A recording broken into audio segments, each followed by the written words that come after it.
है कि अगर आप फ़रार हो गए, एंटीसिपेटरी बेल की एप्लीकेशन नहीं लगाए, तो आपको एक पुलिस वाले एक एप्लीकेशन मूव करते हैं कोर्ट में और प्रोक्लेमेशन अंडर सेक्शन 83 सीआरपीसी के अंडर प्रोक्लेमेशन कर देते, 82 के अंदर प्रोक्लेमेशन कर देते हैं, भगोड़ा करार कर देते हैं, जो अब सेक्शन 84 हो चुका है बीएनएसएस में।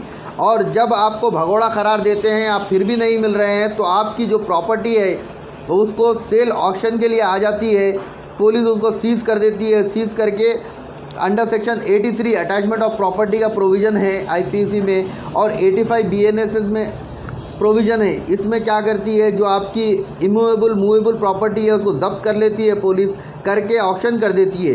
तो मैं आप लोगों को ये मशवरा देता हूँ कि जब कभी भी किसी के ऊपर भी अगर केस हो तो भागना नहीं चाहिए। उनको क्या करना चाहिए, एंटीसिपेटरी बेल के लिए अप्रोच होना चाहिए। अपने जो जानने वाले वकील हैं उनके पास अप्रोच होइए, आप हो के उनसे बात करिए, करके आप लोग बताइए उनको कि आपको गैर ज़रूरी फंसाया जा रहा है।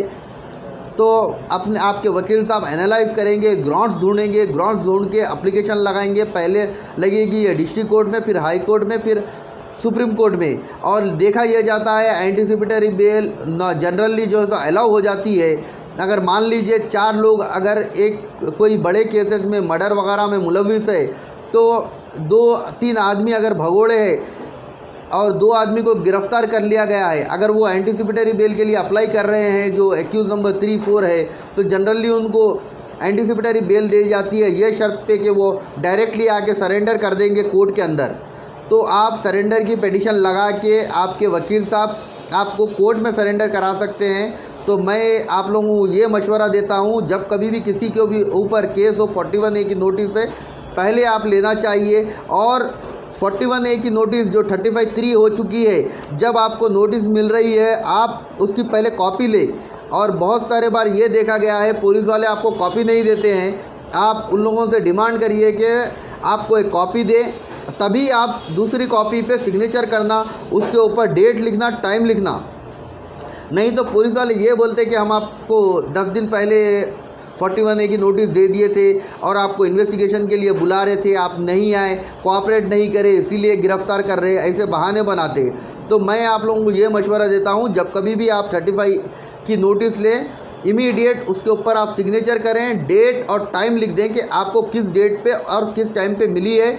और बहुत सारे लोग 41A की नोटिस का जवाब नहीं देते। कभी भी 41A की नोटिस मिलने पे भी आप अपने वकील साहब के पास जाइए, जाके 41A की नोटिस का भी जवाब दीजिए आप लोग। इससे क्या होता है कि आपके ऊपर जो इल्ज़ामात लगाए हैं उसकी क्लैरिटी देते हैं आप।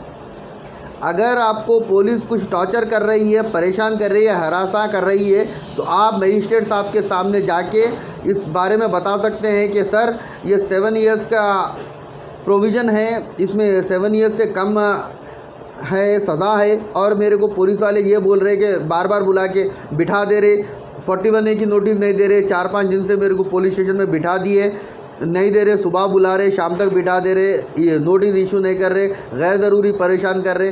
तो इमीडिएट मजिस्ट्रेट साहब वहाँ की रिकॉर्डिंग वगैरह मंगा के उनके ऊपर एक्शन लेते। तो कभी भी आप लोग घबराइए मत। और क्वेश्चन क्या होता है, अगर किसी